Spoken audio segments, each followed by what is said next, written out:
I don't think I can argue that I was possibly the worst owner of the previous generation BMW M2. I should have bought a 5 Series. I was looking for comfort, fuel economy, Apple CarPlay, and instead I lowered a BMW M2 and I modified it to the point where it was fundamentally an uncompromised track car. I bounced down every road that I drove down. I was in the petrol station every other day. I was tearing my hair out, hoping that it was going to be some sort of magic 5 Series. And it was only until I drove the new generation BMW M2 40i that I started to get excited about just how good this car behind me could potentially be. And then the first time I got my hands on it was in central London. I couldn't go over 20 miles an hour and I spent the entire time comparing it to the old BMW M2. And well, after 500 miles in that is the wrong thing to do. Now we have to start with the way that this car looks, because let's be honest, it's still confusing the hell out of me. I've had this car for 6 days, and back in May 2023, I actually saw one of these for the first time on the road, and I wasn't against it, to the point where I got a BMW itch. And you would have seen over the last couple of months, I nearly replaced my Golf GTI with a BMW, and I actually went after some cancelled orders of the BMW M2. So this is my first proper test, and I don't know whether I'm late to the party in liking this car. I hated it when we saw those leaked photos. How could BMW get the design so wrong? Then they launched it in this spec, and I absolutely hated it. And I've been going to and from trying to figure out whether I even like the look of this car. And it is a massive factor to me of whether I enjoy a car and whether I would go and buy a car. It's all based on when you're walking up to it, whether you even want to look at the car that you own. And for this, I still don't know whether I would. However, over the 6 days, I've met up with friends, neighbours, I've been to football. Everyone has been complimentary on the way this thing looks and the paint, to the point where maybe I'm in the minority here, and because I'm old-fashioned and quite like the old school BMWs, which by the way we all complained about because they all looked the same, now BMW are making different looking cars to differentiate their end products, and here I am complaining about it. So I'm scratching my head. I'm trying to get with the times, and I want to like this car from the outside, because it's the same old story about the BMW M240 inside. I absolutely love this thing to drive. It is so much fun, and whilst maybe I was making the wrong comparison driving through central London, trying to compare the driving dynamics of this car to the old BMW M2, it's a completely different beast. I mean, let's be real for a second. Did we ever think that BMW would miss the mark on an M car, and the way that it drives and the way that it makes you feel from sitting behind the steering wheel? All of the touch points are absolutely perfect. The driving position, the chunky steering wheel, the gearbox, the pedals, the views that you get in your rear view mirror, the wheel arches out the back are so wide.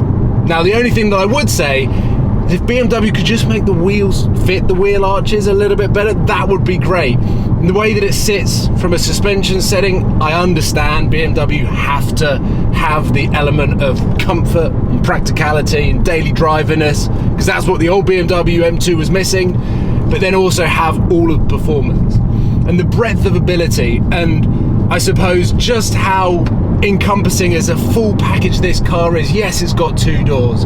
Yes, it's not got the M3's practicality, but who cares? Because this is a sharper, a shorter wheelbase version of the BMW M4, which was arguably the GTM car.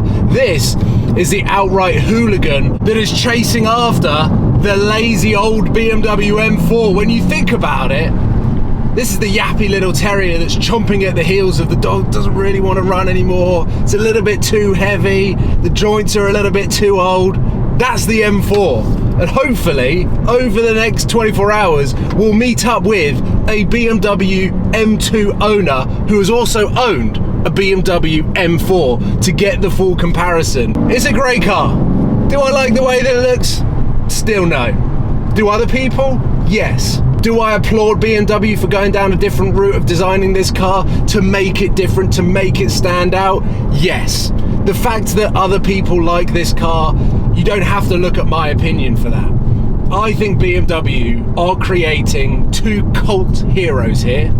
With this car and the design and the way that it drives on a day-to-day basis, they're making the old BMW M2 competition and CS a cult hero. Almost an instant modern classic, especially the M2 CS. But then they're making a cult future classic in this car because it looks so radical and because it is so different to anything else out there on the road.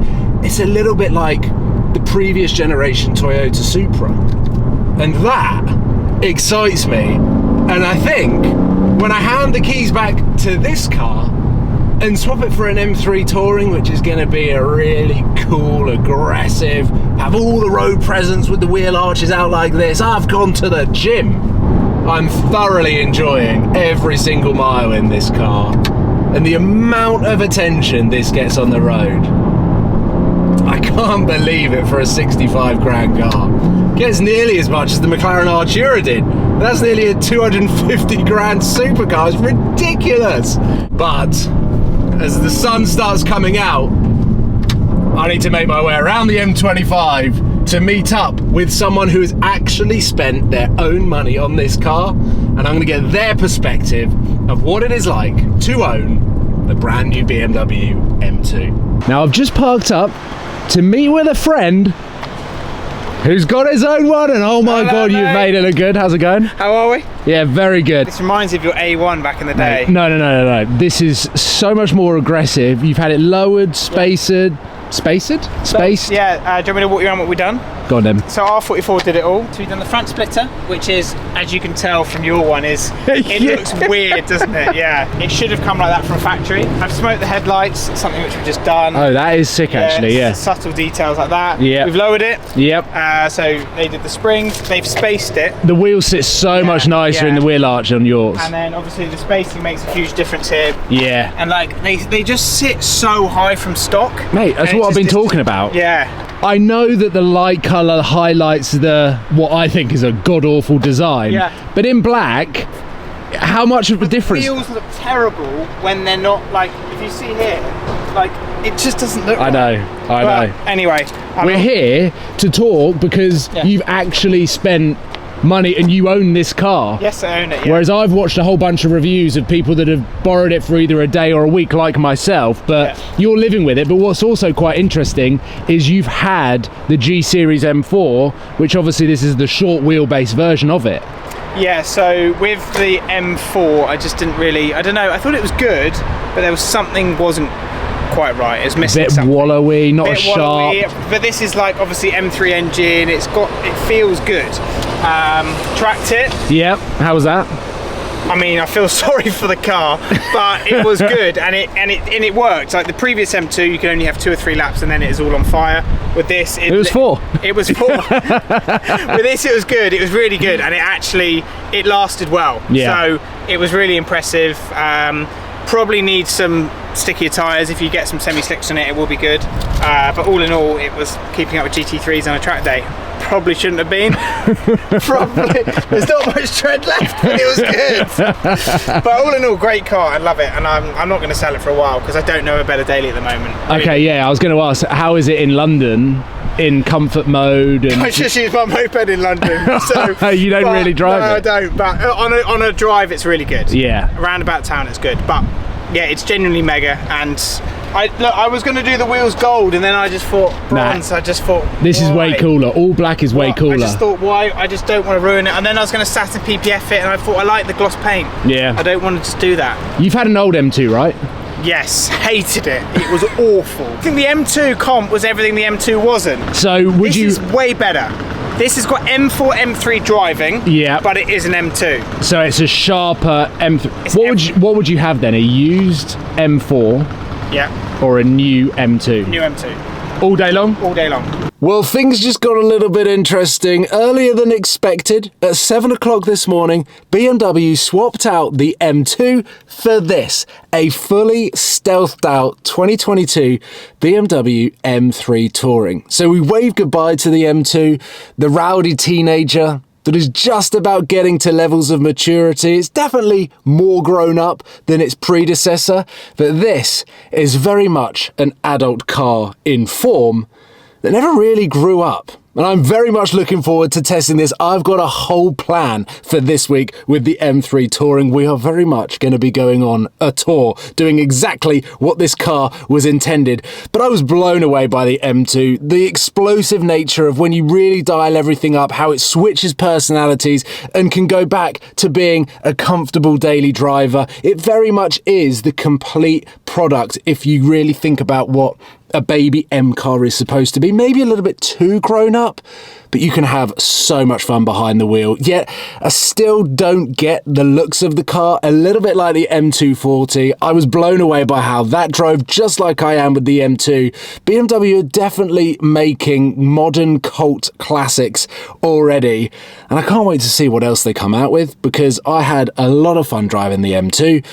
I got a feeling I'm going to have just as much fun, maybe a little bit more, in this.